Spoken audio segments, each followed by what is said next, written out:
The lantern hanging from the barn beam swayed in the restless evening draft, casting fragile ripples of gold over the wooden walls as if the light itself were nervous.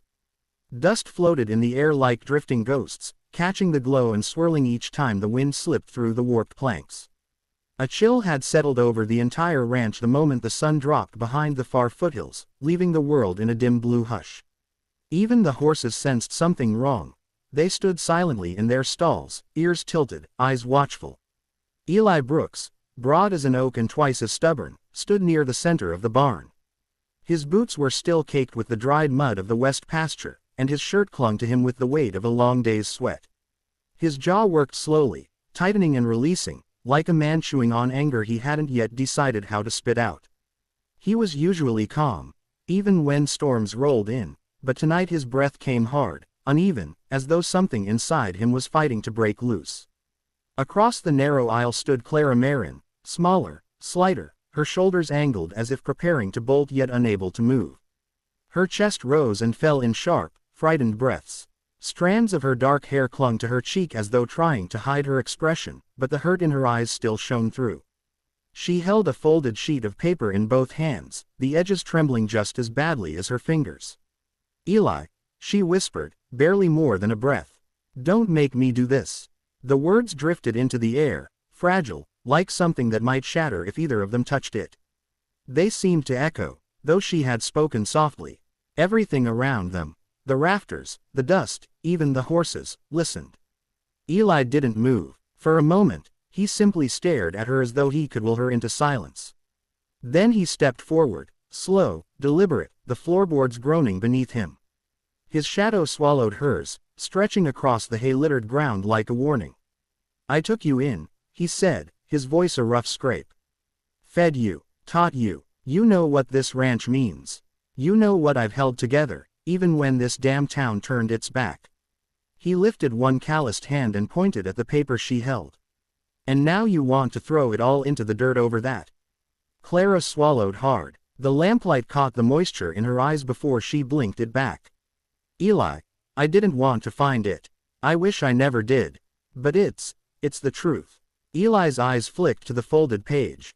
He knew what was on it. He'd stared at it for too long, panicked minutes the moment she'd walked into the barn and held it out to him.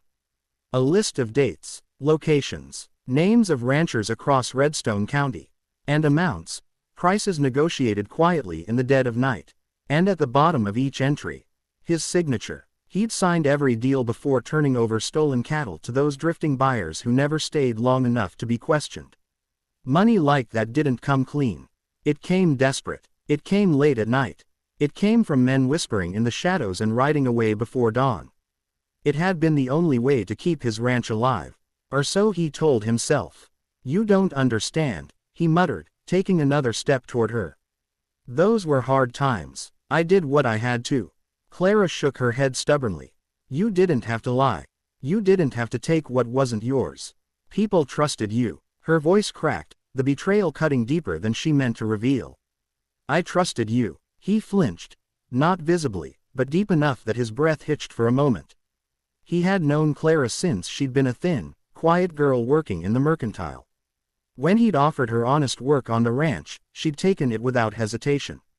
Over the years, she'd become something between a daughter and an ally, the person who ran the books, the feed, the schedules. She knew everything about this ranch, everything about him. Everything except this. "Put it down," he said, reaching out. "Give me the paper." She moved back instantly, hitting the wooden stall door behind her. The horses shuffled uneasily. One snorted, stamping its hoof. "I can't," she said, voice firming into something steadier. "This isn't mine to hide. The town deserves to know the truth." Eli's face hardened. Something cold settled in his eyes, something that made the hair on Clara's arms rise. "You think that truth will save them?" he snapped. "You think it'll bring their cattle back? Refill their barns? Pay their debts? All it'll do is tear this place apart." Clara shook her head. "You already tore it apart."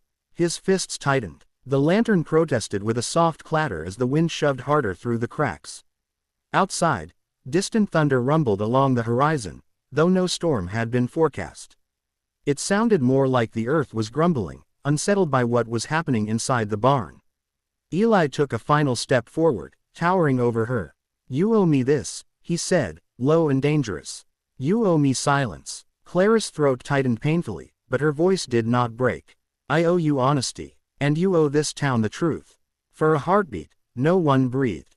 Then Eli moved, fast. He lunged forward, snatching the paper from her hands before she could twist away. She gasped and reached for it, but he shoved her back with his shoulder and spun around toward the lantern. "Eli, don't," she cried. But the paper was already in his grip, already reaching toward the flame. The lantern hissed as the edge of the page touched the hot glass. In an instant, fire bloomed along the bottom corner, bright and hungry. "No." Clara surged forward, but Eli blocked her with his arm. The fire spread quickly, devouring the page. The barn filled with the sharp, bitter smell of burning ink and old paper.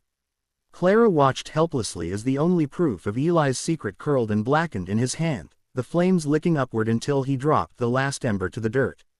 The truth was gone. He turned toward her, his breathing heavy but strangely calm now, as if destroying the evidence had snapped something quiet inside him back into place. "You listen to me," he said, stepping closer. "This never happened. No list, no signatures, no meetings. You got that." Clara stared at the charred scraps on the floor. "You can't hide what you did." "Oh, I can," Eli growled. "And I will." He pushed past her and shoved open the barn doors, letting the cold dusk wind blast inside.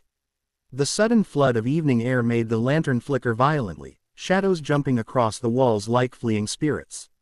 Eli stepped out into the open yard, lifted his chest, and bellowed, loud enough for the neighbors 2 fields over to hear. "Anyone saying I stole a damn thing is a liar." Clara froze in the doorway. Eli wasn't done. "I heard someone's trying to frame me, some girl with forged papers," he yelled, turning his voice into a weapon. "She's trying to ruin my name."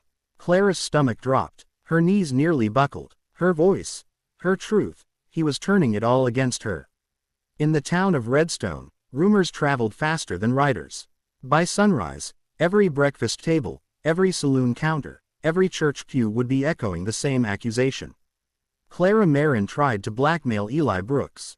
She forged documents. She tried to drag a good, hard-working rancher into the mud. Clara backed away from the doorway, chest tight with disbelief.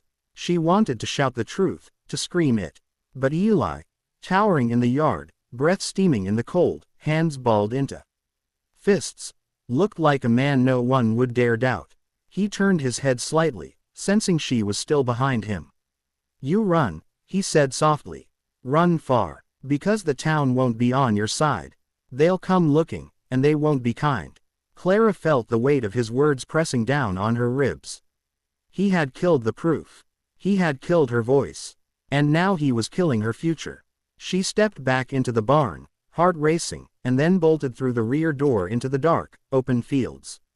Her boots pounded across the dirt as she ran, past the empty troughs, past the smoking remnants of burned truth blowing across the yard, past the life she had trusted. Behind her, Eli Brooks stood tall and silent, staring into the growing night, the last ember of the destroyed paper fluttering at his feet like a blackened feather. And he whispered, almost to himself, "No one will ever know." But he was wrong. Clara was running, and she carried something Eli couldn't burn. Her memory, her voice, and the truth, still alive inside her, waiting for the right moment to return and shatter the lie he had built.